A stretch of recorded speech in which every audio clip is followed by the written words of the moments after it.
feels like there's more question marks in this draft than ever that we have covered. Now, obviously, you've been around the game a lot longer than us. Is that an accurate assessment? I feel like nobody knows what the hell's happening, and then this Derek Carr news gets dropped on us within the last few days and adds a whole nother wrinkle. Are we looking at it the same way as you, Peter? Makes it a really interesting draft. I wouldn't say it's rich with first, top tier blue chip prospects, but that makes it all the more, I guess interesting when we get to Thursday. I've got to tell you, like, we're talking Shedeur Sanders all day on this network. I don't know where Shedeur Sanders goes. I don't have a certain team raising their hand saying, hey, if Shedeur falls, like, that's our place. And that's a prospect that we're talking about constantly.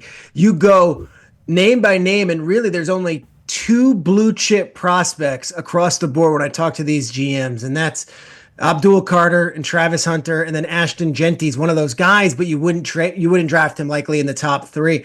Other than that, it's wide open. And I had a GM tell me, who Jacksonville takes at 5, you could easily see, at 17 or 18. After you get out of those top 3, it's not that it's a drop off. It's that it kind of plateaus, and it's, well, what do you need? What do you want? Who did you like? Which makes the draft all the more interesting. Last year, we knew there were quarterback hungry teams. You kind of match with who might go where. And I knew the top 3 was set, 9 days out. We're now 9 days out. Outside of thinking it goes Ward, Carter, Hunter, and some combo in the top 3. Pat, I could tell you with great confidence that I am not alone.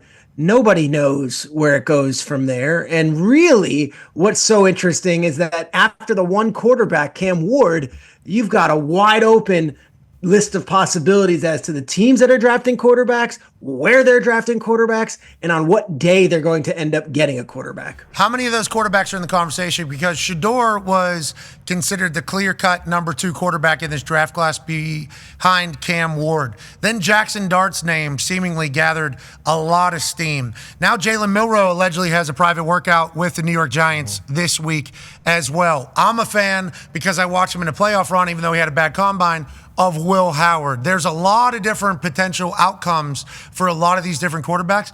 Are you saying that the teams are viewing it the same way? Is there a set list on who's above where, or it's kind of scattered across the board?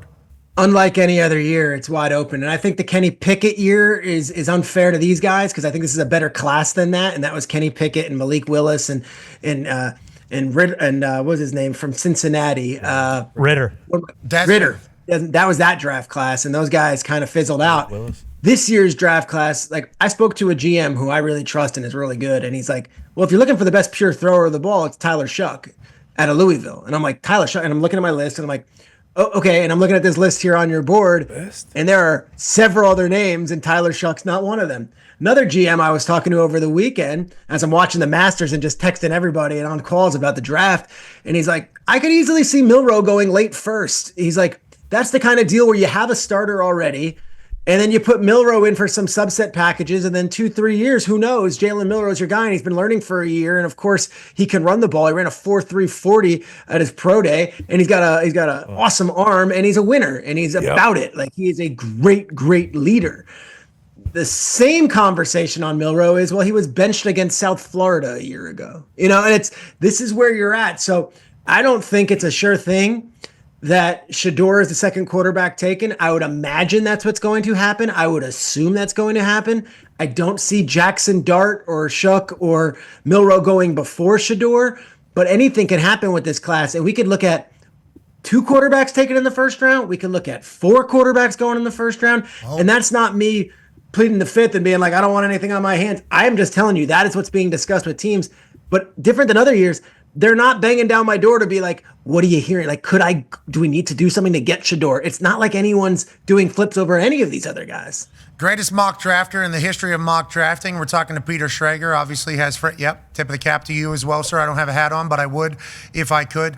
Has inside conversations with every team. That's why his mock draft is so spectacular. Sounds like question marks and chaos everywhere next Thursday night. Go ahead, AJ. Shregs, yeah, we're all going to be watching to see what happens with Shedeur. Have you heard, is there any kind of like basement of where, like, hey, if he gets to this point, someone's definitely going to take him? Is there a number? We've seen if the Steelers find him at 21, they would take him. Like, do you have any idea on what the basement for him could be of where he could go? No, and here's the thing. He had a really good meeting with Pittsburgh last week, and that lasted like 5 hours. And he met with Arthur Smith. He met with Mike Tomlin. He went around the facility. So, like, that to me seems like a good backstop. Like, at worst comes to worst for Shador, like 21 would be a really nice place for him to go. It would be a really good situation considering the weapons, the organization, the culture, the city, of course, that you guys know so well. But, Hell yeah. the Giants are going to this private workout, and Schefter broke that news last night. This is not just window dressing. Here's the deal. The Giants had 13 different people at his pro day. So if you had it wasn't just two of them, 13. They had him in for a top 30 visit. Then they took him out to dinner. Joe Shane himself went to multiple Shador Sanders games this year. Joe Shane went to a Shador Sanders practice at Colorado. So this isn't a player they're unfamiliar with. So when you tell me they're going for another private workout, it's more than just due diligence. This is, we are going to make sure if he is our quarterback, we are 100% certain that this is the guy we love. But that doesn't mean he's going 3 to the Giants. What that could mean is the Giants get Abdul Carter out of Penn State, number 3. And then if Shador starts slipping out of the top 10, out of the teens, maybe that's when they pull the trigger and they say, you know what? We really feel comfortable with this guy as our quarterback. We might not want him at 3, but we like him at 15, 16, 17 in that range. Okay, very fascinating on the quarterback conversation. Shador obviously going to be chatted about because of his family, because of everything he was able to accomplish at 2 different schools, but a lot of attention to 2 different schools. Now he's getting his jersey retired at Colorado. Everybody's real pumped up about it on the internet. Sounds like everybody's excited for him. I will say congrats. Anytime you get your jersey retired, that means something magical had to have happened, and he sold that building out alongside another guy that those Giants people might have been watching at all those games and practices. Go ahead, D-Bud. Yes, his teammate, Travis Hunter, obviously the Heisman winner. What are you hearing about the people you talk to in the know, what position he will primarily play once he gets in the NFL? I know I've heard him say he still wants to play both ways, but what are you hearing as far as once he gets drafted, what position he'll primarily line up at?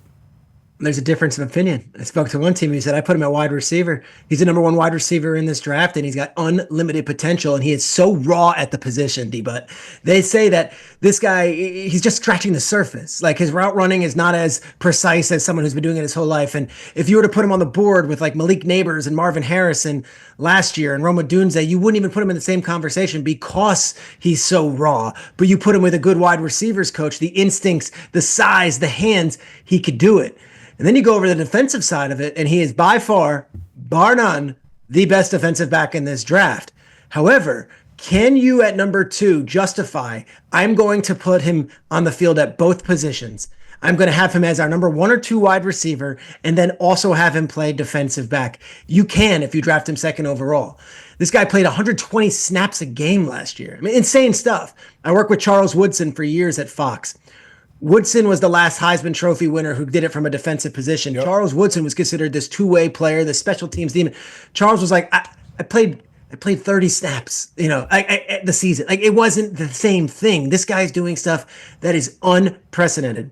The last time we had a true 2-way player at those positions was Roy Green in the 1981 St. Louis Cardinals. Oh, he was a dog. He was a dog, but he came in and played that after years of safety, moved to wide receiver. We've never had a prospect coming out. So I honestly feel that there is a chance that he, in week 1 of the NFL season, can play both defensive back and be your number 1 corner and be your number 1 or number 2 wide receiver. And that is a legitimate possibility. That is how spectacular and rare this prospect is. Oh, and by the way, great freaking kid. Everyone says when they meet him, he's about the right stuff. He's everything you want in a prospect. Home run. Okay, so we heard originally, I think it was Schefter said that the Browns are taking a quarterback at number 2. Mm-hmm. Browns are taking a quarterback at number 2. That was like a month ago, 2 months ago, whatever it was, before all the draft cycle kind of takes place, before all the meetings and everything. Now it's almost like if Travis Hunter's available and your team doesn't take him, you're an idiot. Is that kind of the view in Cleveland? And then if that is the case, Flacco's his quarterback in Cleveland with Travis Hunter, or does that lead to the Kirk Cousins move that everybody kind of is assuming is going to take place from Atlanta to Cleveland? Well, let's put Travis Hunter in Cleveland now. If we were to pencil him in, and you say, "Oh, Joe Flacco," and we could have our thoughts about Flacco. I love Joe Flacco. It did not work in Indianapolis, but I love Joe Flacco. I have his cleats. Here. There you go. I There even they have are. Joe Flacco's cleats here. They move. They move with it, rock with it, lean with it, with the grass. Okay. Flacco wasn't great with the Colts, but with He the was Browns. not great with the Colts. Guess what? Yes. He wasn't good with the Jets. He wasn't good with the Broncos. He get an The opportunity. one place that But he he was was good. great with the Browns. Took him to the playoffs. Whoa. He was great. He was great with the Browns, and he was great with Stefanski. And if you tell me that you have Flacco throwing the ball 40 times a game deep, and he's throwing it to Travis Hunter, Jerry Jeudy, and David Njoku, you could compete. You could play. That said, you're not tied to Flacco. You're not tied to Pickett. In that you could take Hunter at 2. And you could trade back into the first round with this draft. I'm telling you, there are not these home run plays where like, I will not move out of 11 or I will not move out of 12. It's not like that this year. There is a lot of parity when you're talking about after prospect 4 to prospect 30, and you could justify any of them. So if you need a quarterback and you really like Shedeur Sanders and you're Cleveland, you could probably get both of them. You could do what Houston did and not have to give up the farm to do it, but you could take your number 1 defensive player and your number 1 offensive player, and you can get both of them in this draft. I think back to the Lamar Jackson draft. It's almost ancient history now, but they took Hayden Hurst with a pick 22nd overall. They took a tight end. And then DaCosta moved up, and then they went up and they got Lamar at 32nd because they saw a window to go get this guy. That could be Cleveland, where they're like, we have our quarterback. We could compete with Flacco or Pickett. We could compete. We could get it. We could. I don't know if they're going to win anything. They could put a football team on the field. If you want to worry about quarterback and you don't have to take one at 2. And I think where Adam was in the beginning of the month, it was like, they're going to probably get a rookie quarterback at some point. Since then, things have changed. Joe Flacco is signed, and also I think the quarterback class is not viewed as one of those where you need to take the guy at 2. Okay, on that note, when you're talking about moving back in with a couple different teams, Ty has a question for you. Yeah, in terms of trades as a whole, Schrags, what are you hearing? Like, how active do you think we're going to be? Field, Yates, and Mel Kiper in their most recent mock draft had the Browns trading back up to 29 to get Jackson Dart. We heard Dan Morgan say today, like, hey, listen, we're open for business. We're listening to calls if anyone wants to come up. And then in Field and Mel's mock draft, they've had a bunch of different other trades mocked. Do you think that's just like for the fun of it, or are you expecting there to be quite a bit of action on draft night?